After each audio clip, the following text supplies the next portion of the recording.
Hello and welcome back to the first episode of the regular season, the 2024 regular season of the Bunch of Nuts podcast. Cass, you got what is that the Archie shirt, I believe? It's the Archie shirt. Archie shirt. It's a magical time of the year. We're gonna get the first. I say this every year. The first Archie Griffin and Kova insurance commercial on the radio here during football season of the year. It hits different. We're right there, brother. Um, Georgia Tech kind of pulled off a very surprising win. I mean, I don't think we were surprised. I like Georgia Tech. You picked them. I was an idiot, and I like Georgia Tech all offseason. I flipped my pick at the end. But you did go 2-2 on the week. I went 1-3 on our picks. I want to just say this though. I did have a very profitable weekend because I bet in New Mexico and Nevada and I live cashed them out both when they had the highest lead. So I did profit on both of those. So other than the Florida State debacle, it was a good week for me. I gotta get my picks better. 1-3, not the best start, but I Cat, you're in the lead. Congratulations. I mean New Mexico, big choke job, man. Like that was a big choke job. You had 10-point lead It was a at good game. home. I It was a gotta good say, game. Fun game. Is the I think outside it was a fun game. I thought SMU that was Nevada was boring. it was, but the ending they came back, Yeah. dude. I thought all the games were fantastic Yeah. this weekend. Delaware State they covered. It's funny. I picked Delaware. I picked Hawaii to cover. We both did, but then I was like, you know what? I'm just gonna sprinkle a little bit on Delaware State to cover this like the day of, and it hit. So, um, it was a fun week zero. Honestly, probably one of the most electric week zeros I remember. It's been a Um, while. I mean, the only other good week zero I remember was the one when they had like Tate Martell coming out at wide receiver. Yeah, Florida, Um, Miami. I was about to that say that one. that was 2019. yeah. I don't think that was as good of a game though. It was just Nebraska Northwestern in 20 was it 2021 was a pretty good game. 2022, I think it was with the Yeah. Scott Frost onside kick and all that was pretty.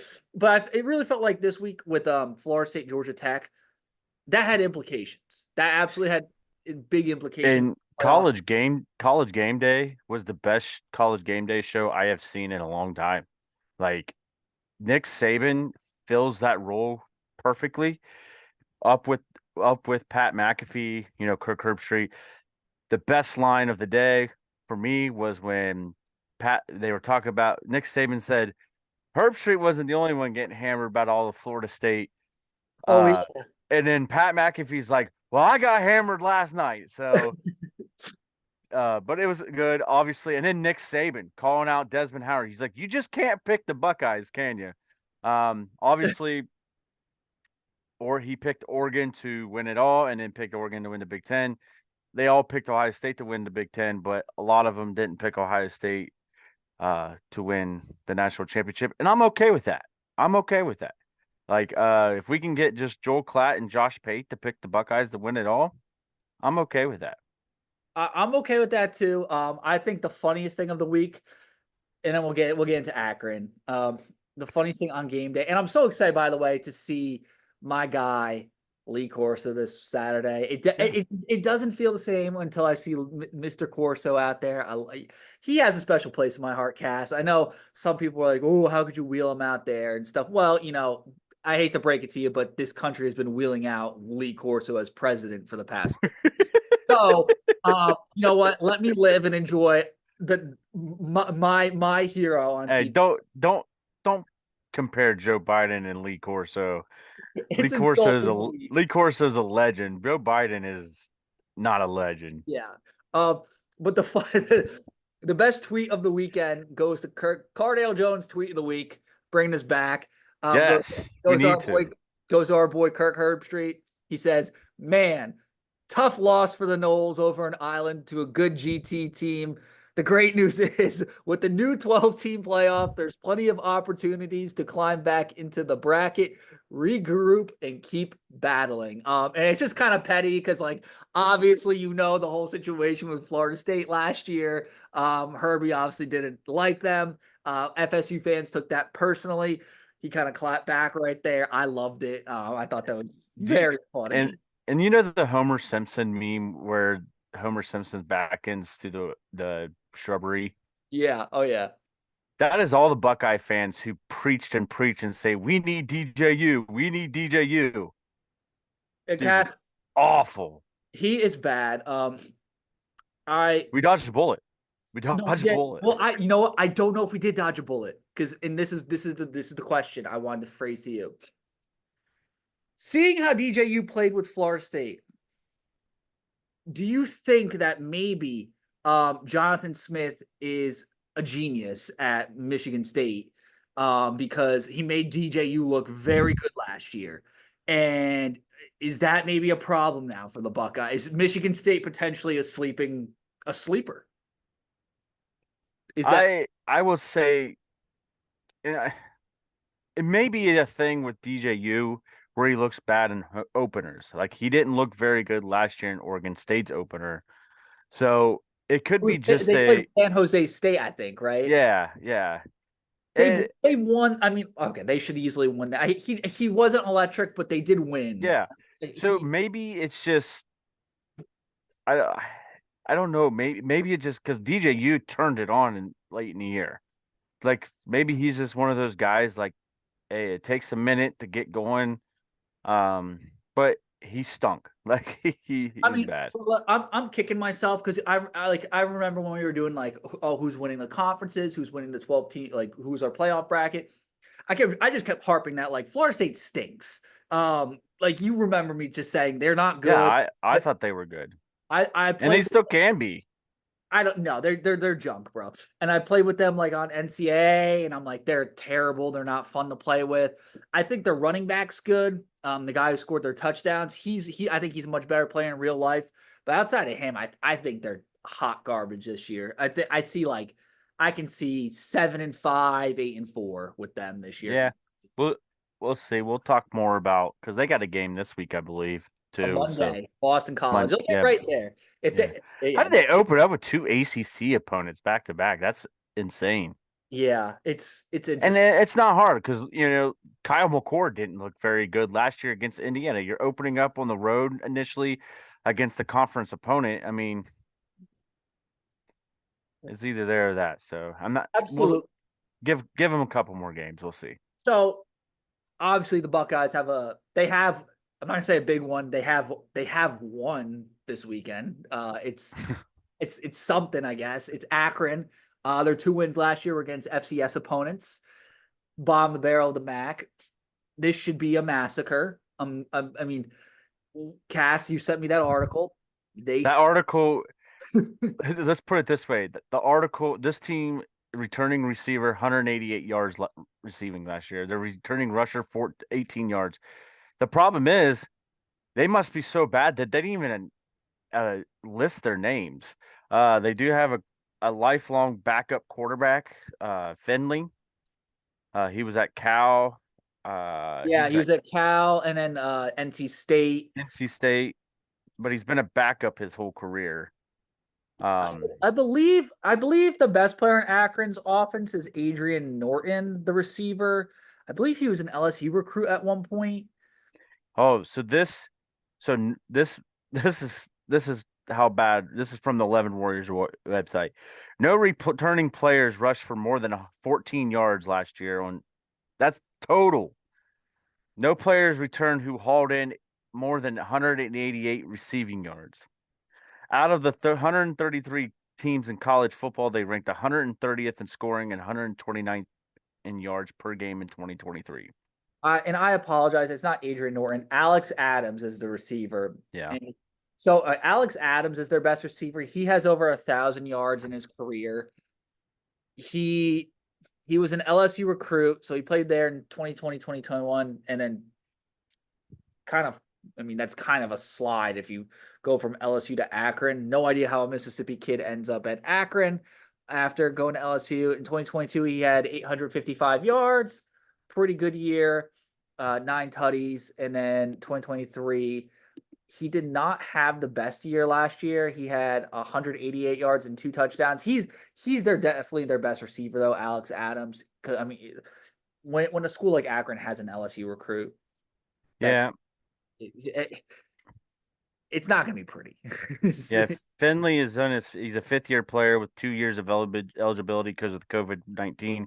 He has 741 yards and 3 touchdowns and 3 interceptions as a starter.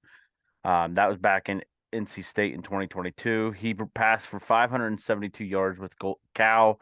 He beat out for freshman quarterback Fernando Mendoza, which sounds like a old NCAA 2014 created name, and Taj Bullock, who's a Close to that, redshirt but junior. So, yeah. um, they And won 2 games last year, beat Murray State, and then they lost to Indiana 27-24. So, so, and just a quick history on the the rivalry between Akron and Ohio State. Ohio State has 8 wins in the 9 games. Akron has one. They won in 1894 yet, by a margin of victory of 12-6. yet, Ohio State has the largest margin of victory, 62-0. Current win streak of 5 for the Buckeyes.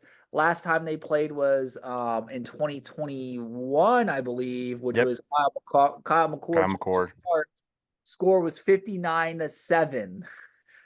Yeah, that was the day Emeka Buka returned a kickoff for a touchdown, and Oh, it wasn't a touchdown. no, Oh, it was a touchdown. It just got called back for yes. holding. Okay, that's what I say. It wasn't a touchdown, but I know what you're saying. Uh, So their defense, though, how Antavius Fish and Brian McCoy both had 94 and 95 tackles, so they're back. So that's a strong lead linebacker crew no, for Akron. the defense is definitely the best part of Akron, believe it or not. They're definitely a defensive ball team, which is interesting because Joe Moorhead is an offensive head coach. I don't think the offense is really going to do. I don't think the offense is going to do anything against our starting unit. I think it's going to be very ugly on offense for them. Defense might give us not a fit, but just with Ohio State, this is our first game. Offenses are usually behind defenses. I can definitely see them making a stop or two just while Will Howard and the offense and Chip get into a rhythm.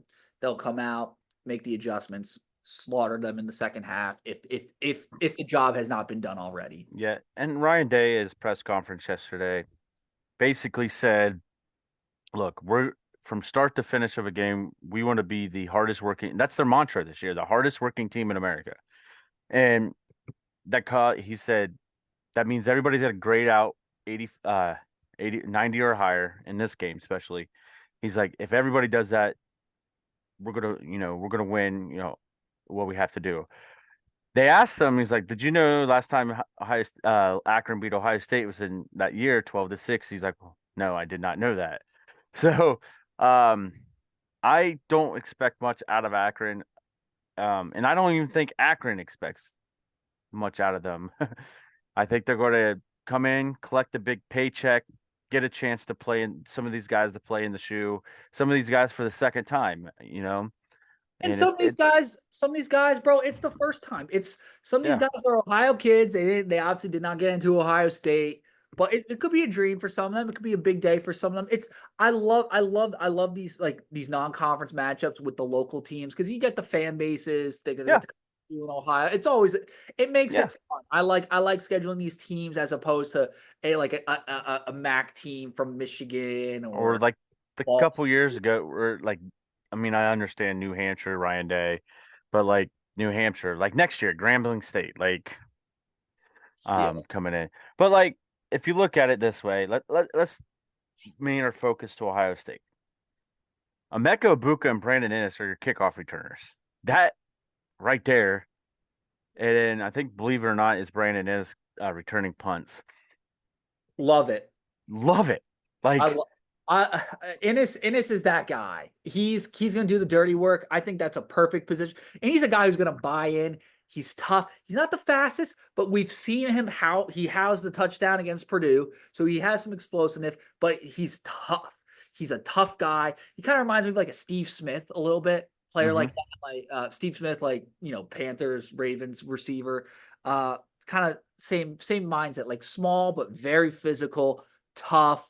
And I know he's going to catch the punts. I trust him, and I think he's not going to be afraid to not do a fair catch and just catch it. And if he's gonna get hit, he's gonna get hit. But he's a guy that kind of plays with a little reckless abandon, I feel like, at times, and that's what you need as a kick return. Nick McLarty is going to be the punter, the 6'7", 250-pound Australian punter. He's going to be our punter. The most important play. Yeah, Sonny Styles is going to be the starting will linebacker. But get this, Jim Knowles had mentioned we're going to see C.J. Hicks and Sonny Styles on the field at the same time. Whew. I think, and it's funny. I think people are paying too much attention to the titles of starter versus not starter, and who's going to be the starting running back? Is Judkins going to get the first touch, or is Trey? Is Hicks? It doesn't matter. It's all going to be matchups. They're all chess pieces. We're going to need them all. Yeah, it's just like tight end position. It's going to be G. Scott, Will Casberick, Pat Gerd, Ben Christian. Like those are your four guys that they're going to roll. Tegra Shabula beat out Carson Hinsman as the right guard. I love it. 6'6", 300 and some pound offensive guard. But that tells you right there, if Carson Hinsman, who started 12 games last year, is your backup right guard, that tells you how good the depth is on the offensive line. That's a good thing to have. I agree, and I think, no offense to Hinsman, Tegra is just such an imposing force. We're going to need him to beat an SEC team. Like in the playoff, if Hinsman we're going to need him to beat Michigan. We're going to need him to beat Oregon. If Hinsman starts, that's kind of a potential matchup problem that their defensive lines can exploit, because it's no shock that the SEC teams have just from what we saw last year. Like if it's a Georgia, not saying that Ohio State is small on the line. I'm just saying you need when Georgia and Michigan are bringing out these giants. They have like two Tyleik Williams at defensive tackle. We're going to need a guy who can match up with that and not get blown off the ball. Yeah. And as you reported, after attending practice, Tegra was one of the two most dominant offensive linemen you reported. It was obviously Josh Simmons, and then Tegra was the other guy who was just throwing Big Bertha around. You told me. Yeah. The 400-pound sled. So we need that. And the best technique was Seth McLaughlin and Carson. Technique-wise, Carson Hinsman was one of the best technique guys. Like, for me, who played offensive line in high school, granted, look, people, we've been doing this podcast for a while. 18. I didn't start until my senior year, and really, like, I was an offensive lineman, but you could be big and strong, but you got to also have technique. And what I seen at practice, granted, it was practice number 2. There's a lot of great things that I've seen on this offensive line. Here's what I think is going to happen Saturday, because they asked Ryan Day who's going to start at running back. I think they're both going to be out there at the same time. It would, bro. They need to do it. Just do a split backfield. It's the first play, and then just, I don't know what you're gonna do, but I think they both need to start the first game. I'm with that. I think James Peoples. I mean, I play a lot. I said last week my bold prediction is he's gonna have a role. I think he's gonna score a touchdown. Well, let's go through it. Let's do our predictions for this week. I'm going to kind of steal one for you. I predict that James Peoples will have the most carries this Saturday. I agree. I'm going to predict, I kind of just said it, but I predict a touchdown from James Peoples. I think that, especially because in the second half, once this is out of control, they're going to yank Judkins, or they're going to yank Trey. Doesn't mean he's going to be the leading rusher in yards, though. No, he's going to get the most carries. They're going to want to get his feet wet. They can obviously burn 4 games, and the postseason doesn't count either, so they can burn 4 games without using that red shirt. I don't think he's got a red shirt at all. I don't think he is, though, because he might be. I think Sam Williams-Dixon will be the red shirt guy. Yeah, no, I don't think about it, because Peoples is going to probably be a starter next year the way this is going, unless something crazy happens to transfer portal. So they're going to want to get him going, and he's probably going to be gone by year 3. He's going to be junior and then NFL draft, I could see. So I think Peoples, he's going to score a touchdown. So we're kind of in agreement there. Yep. What's your other predictions? Will Howard will take a shot on the first down, and it's going to be a huge 30-yard gain to Carnell Tate or Jeremiah Smith, and it's going to electric the crowd because that's what people want to see. Can Will Howard throw the ball downfield? First play from scrimmage, 30-plus yards to Jeremiah Smith, and it doesn't have to be a touchdown. Does not have to be a touchdown, but they're going to take a shot the first play.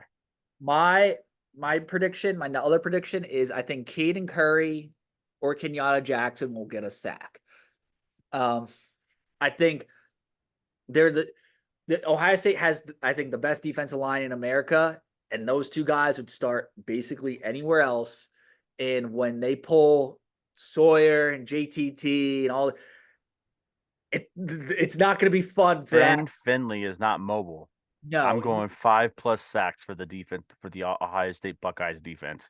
I agree. I think when they pull Sawyer and JTT and the Akron thinks, oh, they're kind of getting a reprieve. Well, no, you're not, because it's going to be Kenyatta and Caden. So Sawyer, Kenyatta, Caden, Melton, Hicks, and Tyleek Williams will all have a sack.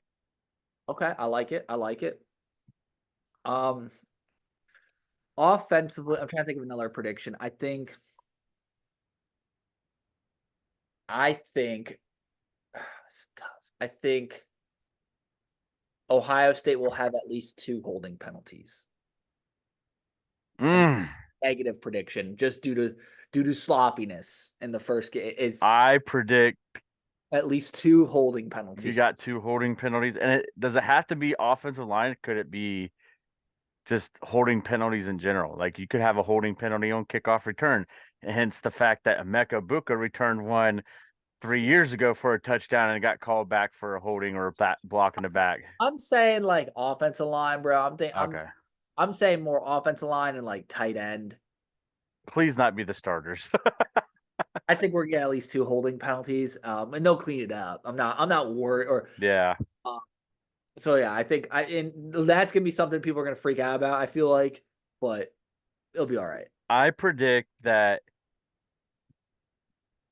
Caleb Downs will initially get a targeting penalty called on him, but it will be not an ejection. Like, they'll go review it and realize, okay, yes, it's just unnecessary roughness, but not a targeting penalty. I like that. I really like that one. You went with a negative one. I had to go with the negative one. My last prediction, special teams. The Australian punter will have, if we punt, I don't know if we'll punt, but if we punt, he's gonna have at least a 50+ yard punt. I think he's gonna boom one. My last prediction is Big Cass will shed a tear when Archie dots the I. Oh, that's a beautiful one. I like that. So I can't wait. I can't wait to see the statue. I met Archie Griffin the day his jersey got retired. I can't take the picture off the wall, but you've seen it. You've been to my house. You've seen it. It's a little 5x7. It says "To Josh, Go Bucks," signed by Archie Griffin the day his jersey got retired against Iowa in 1999. And then I get to see him dot the I, get to see the statue. Going to wear my Archie Griffin jersey. It's going to be a special day for Archie Griffin. Brought to you by Encova Insurance. You know us. Score prediction. It's a 49. It's been flirting 49, 50 points. I've been thinking about this for the past 3 days, and it's really tough. I do think the Buckeyes are going to cover. I think Ryan Day in this mentality, he's going to go pedal to the metal. And I think you're going to see Julian Sayin and Devin Brown air it out. Like, I really do. I don't think it's going to be like old Ryan Day where he's going to pack it in and Kyle McCord and Quinn Ewers are just going to hand the ball off. So I'm going the Buckeyes putting up a 60 burger. I'm going to go 63-6 Ohio State. You read my mind, brother. I had us getting 9 touchdowns to 63. I have them getting a field goal. So I have 63-3. I know I've been like, oh, Akron could get a garbage time touchdown. This defense is so loaded though. And, we only gave up to 7 points to Akron in 2021. And that was with Kerry Combs. So I like to think Jim Knowles is a lot better. I think we all agree he's a lot better. I think this defense is much more talented. I don't think we're going to blow an assignment. And I don't think they really have a guy that scares me enough where even if we do blow an assignment, they're going to take advantage. This isn't Western Kentucky where they can just bomb it. And it's Akron. We can make 10 mistakes and I still think they would maybe get 40 yards. I hate to disrespect an opponent like that, but it's the honest truth. It's a fact. I agree. I agree. So, With all due respect. all due respect. So, I think that flag football quarterback would be an upgrade at quarterback. The 2-7 guy, the 5'7" guy. If you put him out for Akron, they might score 2 touchdowns. He's actually not that bad. I know I've made fun of him and stuff on Twitter. He's not that bad. It's time for our picks, though, brother. Like I said, I'm 1-3. You're 2-2. By the way, Cass, everyone in my group chat, when I send out the weekly picks, everyone follows your picks. I just want to say you have a following. People believe in you. They follow you. They call me dumb, and they're like, Cass is a smart one. We follow Cass. So as we got about 5 minutes left, the floor is yours. I'll let you start off with your first pick of week 1. Oh, week 1. Let's do top 25. We're not in week 1. Wow, there's some bad games. There's a few that are pretty good that I don't want to. How many games we doing? Let's do 5. Let's do 5. 5? Yeah. Okay. Actually, there is pretty State, good. West There's Virginia. actually 4 good games, but I'm going to go on a limb and what we talked about off air. For the first game, even though it's on at 8:00, the defending national champions, that team up north, yes, versus Fresno State. I know that's like a 45 point is the over under, I believe, if I'm correct. 45.5. Michigan is -20. Normally we don't do that. Oh, it dropped down to 20.5. Yeah. Okay. I like Michigan to win the game, but I like Fresno State to cover in a game where it's going to be the final score is going to be 23-7. I don't believe in Alex Orji. I really don't. Fresno State is coming off is a pretty darn good Mountain West team. And I think Michigan's going to be distracted. They could say they're not distracted all they want about all this violation stuff, but I love where your heart's at. I love where your head's at. I'm just going to take Michigan here because we saw last year when this stuff comes out, they get all in their weird, like, we're the victims and everyone's against us. And it's their first home game of the year. I think there will be a lot of energy. So I will take Michigan to cover. I hate to say that. And that's kind of my logic. And I think Orgy's not going to be as bad early on as people think. USC and LSU. LSU's 13th ranked in the country. This game's in Las Vegas. Same time, 7:30. LSU's 4-point favorite, 64.5 points. I'd take the over in points. I like USC. I like USC as well. I'm not sold on LSU's quarterback. I like USC to win outright. I do too. I like Miller Moss. I'm high on Miller Moss. They're gonna get the ball to their, the number one, the playmaker on USC. He's a stud. And the defense is only going to be better. LSU, they lost Neighbors, Thomas, their quarterback. They're going to take a step back. USC, they're going to take a step forward, I think. So I like USC. Cass, this one is going to be a really good one. This honestly might be the best noon game. Penn State West Virginia. West Virginia is hyping this up like this is a Super Bowl. They're saying their quarterback is a Heisman candidate. I'll believe it when I see it. Penn State is a -8 favorite. They blew the brakes off of West Virginia last year. I think it's going to be the same. I don't care that it's in Morgantown. Players play, and I think Penn State wins big. They cover. Penn State. Enough said. I'd even take the over in total points. I like it. All right, 2 more games we got. A&M Notre Dame, which College Game Day is at. A&M's a 3-point favorite. This is a tough one. It is. I'm taking A&M here, and my logic is Notre Dame has Riley Leonard. Texas A&M's coach is Mike Elko. He used to coach Riley Leonard, and I think with it being at home, with having Mike Elko, knowing what Riley Leonard's strengths, that gives A&M the advantage. It's basically a pick 'em though, but I'll take A&M to -3. I like Notre Dame to win it, so I have to take them. But I think Texas A&M is going to be a different team than they had been under Jimbo Fisher. They're going to be a very tough team. I like Notre Dame. I like their defense. So I think this is going to be a defensive slugfest. So I like Notre Dame. I like it. And then the biggest game of the week to finish it off. No surprise. We had this as one of our biggest games of the year, actually. I think it was a top 10 for both of us. Yeah. Number 14, Clemson. Number 1, Georgia, noon. Georgia's a 13.5-point favorite. I feel like that's not enough. I feel like this is going to be like the Oregon game a couple of years ago when Georgia just blew the brakes off Oregon.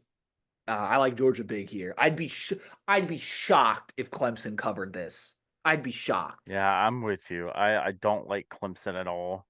I like Georgia and Texas out of the SEC, obviously. I don't like Georgia. I don't like Clemson. I think 13.5 is not enough.